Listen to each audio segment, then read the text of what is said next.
Hi fellow book lovers and welcome back to my channel, or welcome if you're new here. I don't know how August went by as quickly as it did, but it is at that point in the month again where we wrap things up. So today's video is going to be about all of the books I acquired or purchased in the month of August. We're going to go through everything from book subscription boxes to ARCs and gifted books.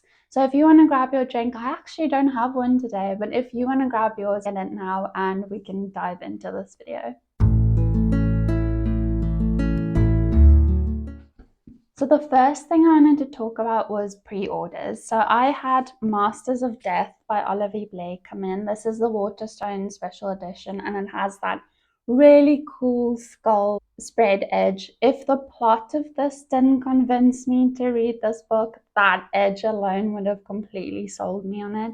But this sounds so fun. This is basically a vampire real estate agent, and that is kind of all I needed anyway to sell me on this book, because as we've spoken about before, I absolutely love vampires in literature and I've not really read enough of them, so I'm glad to have acquired this book and I cannot wait to dive in because I've heard such great things already. And I think the beauty of Olivie Blake's writing and bibliography is that she writes such varied books.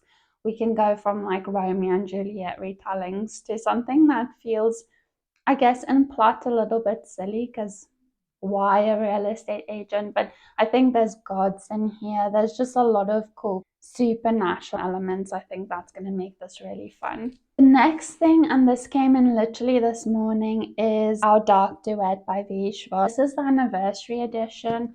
This one I got last year.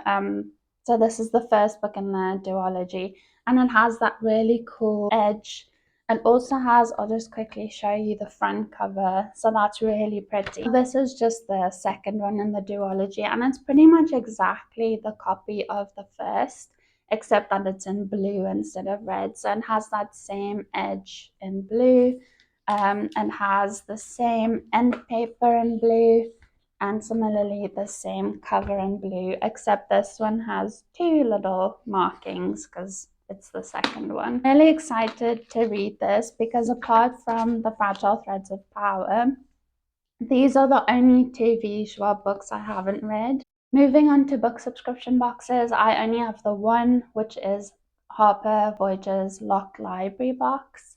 Now this came in, I think yesterday or the day before, and even though I've never heard of this book, and it also wasn't the book I was expecting, I think it still sounds really interesting. The book is The Kingdom is a Golden Cage by Lilly Inkwood. I'm not the biggest fan of this dust jacket. I think maybe it's a combination of not really loving the illustration, but kind of distressed foiling. I just wasn't really my vibe.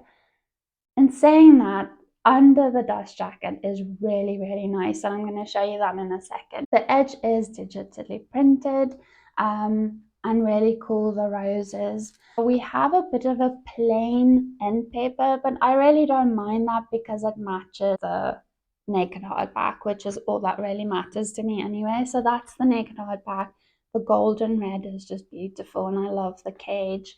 And then the spine, as always, matches the other Locked Library books. I don't think it is so much a retelling as it is inspired by the type of fairy tale storytelling. So it sounds really good, and I'll just quickly read the synopsis if anyone's interested in this. Once upon a time, there was a princess locked in a tower, forced to bend to her father's will. But Celine is no ordinary princess, and she has no intention of being a damsel in distress, which I love already. Celine has a lover, Hugo, whose cunning plan to rescue her is tied up in his own ambition to reclaim the lands and title that are his birthright. If only they can break the spell that binds him to the body of a cat, fun. They will free the kingdom from the grasp of a cruel witch and live happily ever after. For the plan to succeed, they must rely on Hugo's cousin, Philippe, to whom Celine must tether herself until Hugo can reclaim his birthright. It's a risk to trust him, but it soon becomes clear that this is the least of their problems because this is a land of shapeshifters, magic, and illusion where nothing is as it seems, even the truth. So I think that sounds really interesting, and like it will be a really fun read. Already just from the synopsis and sort of all the things they touch on, like the witch, the fact that Hugo is bound to the body of a cat, shapeshifters. I'm already getting a lot of like kind of classic storytelling vibes to that. So I'm really excited for that one. Then on to gifted books, and these books that were gifted to me by a friend. This is specifically one friend, Carrie, who is very dear to me. We have actually not met up in person, but we have formed a really, I think anyway, nice relationship over social media, and it's one of the people I look to for book recommendations. And I feel I trust her a lot, like with her taste in books, because we have quite a similar taste. She sent me two books. The one was Threads That Bind, a proof that she had received from the publisher. In the meantime, she had acquired a Fairy Loot special edition copy. So she asked me if I wanted this, and because it is Greek inspired, obviously I was going to jump at that opportunity. This one is largely inspired by the Fates, because we have our main character as a descendant of the Fates, and she can of course see these threads of fate. I just think the story sounds really fun. It is kind of in that genre of books that are inspired by Greek myth, but isn't exactly a retelling. It's more just a kind of YA fun fantasy that just happens to draw a lot from Greek myth. So I'm very excited about this. I'm very grateful that Carrie thought of me for that book. She also sent me that I wasn't expecting at all was Mina and The Slayers. This one's by Amy McCaw, and sorry, the previous book was by Kika Hatzopoulou, but I'll put that in the description if anyone wants to check that out. We had buddy read Mina and the Undead, which is the first book in this series. Last year sometime, I want to say, I think it was around November or December, and we really enjoyed it. It was just such a nostalgic hit. It's set in like the 90s, and it has all these references to 90s pop culture, and it kind of also felt like it had that 90s to early 2000s slasher movie feel to it. We just really enjoyed it. And so we said immediately after reading the first book that we would buddy read the second book, or probably the rest of the series.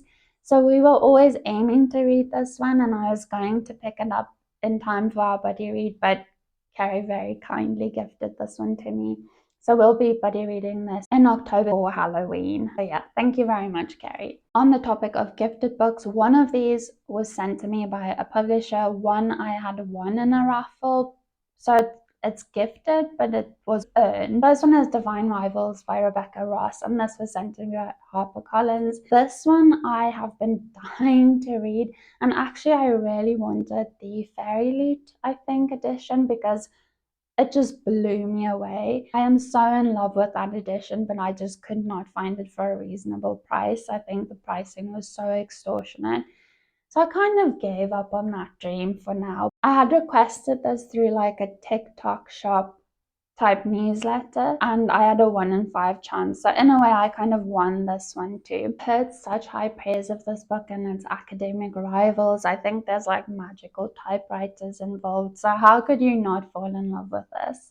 Then the proof that I had won in a raffle was actually at the House of YA Book Fest event in Manchester 2 weeks ago now, I want to say. And there was an option of two proofs. The one was a Beauty and the Beast retelling.